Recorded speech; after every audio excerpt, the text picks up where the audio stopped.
দুধের মধ্যে পাকা কলা দিয়ে অবাক করা একটি রেসিপি আজকে আমি আপনাদের সাথে শেয়ার করব। আমরা সবসময়ই কিন্তু কলা যদি একটু বেশি পেকে যায় সেগুলো ফেলে দেই না খেয়ে। ফেলে না দিয়ে আপনিও এরকম মজার একটি রেসিপি তৈরি করে নিতে পারেন। নমস্কার, সবাইকে স্বাগত জানাচ্ছি নতুন আরও একটি রেসিপি দেখার জন্য। মূল রেসিপিতে চলে আসলাম। প্রথমে আমি এখানে দুধ নিয়েছি আর দুটো পাকা কলা ছিল, অতিরিক্ত পেকে গেছিল। সেই পাকা কলা দুটো খোসা ছাড়িয়ে নিয়েছি। তারপরে এখানে দিয়ে দিলাম স্বাদ মতো মিষ্টি আর দিয়ে দিব স্বাদ মতো লবণ। আর এই দুধটা কিন্তু অবশ্যই আমি জাল করে নিয়েছি, জাল করে ঠান্ডা করে নিয়েছি। কাঁচা দুধটা ব্যবহার করবেন না। এখন এই পাকা কলাটা ভালোভাবে ম্যাশ করে নিতে হবে হাত দিয়ে। আর মিষ্টিটা কিন্তু কম বেশি করে নিতে পারেন আপনারা, যারা যেরকম মিষ্টি খান।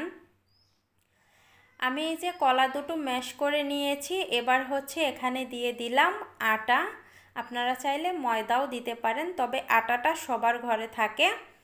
আটা দিয়ে এবার আমি মিশিয়ে নিব, আর অল্প আটা দিয়ে মিশিয়ে নিব যাতে ঘন না হয়ে যায় অতিরিক্ত। এখানে আরও একটু লাগবে আটা, এজন্য আমি আবারও কিছু পরিমাণ আটা এর মধ্যে দিয়ে দিলাম। এখন আমি আবারও ভালোভাবে আটাটা মাখিয়ে নিব। মাখাতে মাখাতে একটা সময় দেখবেন সফট হয়ে গেছে। আমি 2 মিনিটের মতো মাখিয়ে নিয়েছি, মাখানো হয়ে গেছে। এখন আমি চুলায় চলে যাব। আর এখানে একটা কথা বলে, এখানে আমি অল্প পরিমাণে একটু বেকিং পাউডার দিয়েছি, আপনারা একটু বেকিং পাউডার দিয়ে দিবেন। তারপরে যে চলে আসলাম চুলায়, তেলটা গরম করে নিয়েছি। যখন তেলটা গরম হয়ে যাবে, এখানে বড়ার শেপে এরকম অল্প অল্প পরিমাণে তেলের মধ্যে দিতে হবে। আর তেলের মধ্যে দেওয়ার পরে একা একাই কিন্তু এগুলো ফুলে উঠে যাবে উপরের দিকে। আর এই পিঠাটা কিন্তু নিচে লেগে থাকবে না, আপনারা দেখতেই পাবেন। আমি সবগুলো পিঠা এই যে এক এক করে দিয়েছি, আর উপরের দিকে কিন্তু উঠে গেছে দেখেন প্রত্যেকটা। আর একটু ছিদ্রযুক্ত হয়েছে মাঝখান দিয়ে, এটা হয়েছে আমি বেকিং পাউডার দিয়েছিলাম এজন্য। আমি এই পিঠাগুলো 4 মিনিটের মতো ভাজি করে নিয়েছি। যখন 4 মিনিট হয়ে গেছে তখন এক এক করে পিঠাগুলো উল্টিয়ে দিচ্ছি। আর দেখেন কতটা ফুলকো হয়েছে।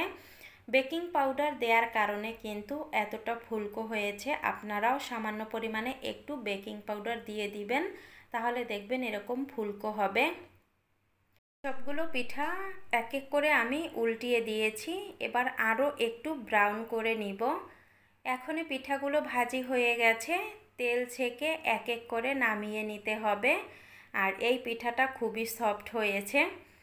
সবগুলো পিঠা আমি এক এক করে নামিয়ে নিয়েছি। এখন একটা পিঠা একটু ভেঙেও দেখাবো। উপরটা একটু মচমচে হয়েছে আর ভিতরটা কিন্তু একেবারে নরম। যেহেতু একটু লাল করে ভাজি করেছি, এজন্য উপরটা একটু মচমচে হয়েছে। খুবই খুবই মজার কিন্তু এই রেসিপিটি, আপনারা বাসায় একবার হলেও ট্রাই করে দেখবেন। আজকের ভিডিওটা এখানেই এন্ড করলাম।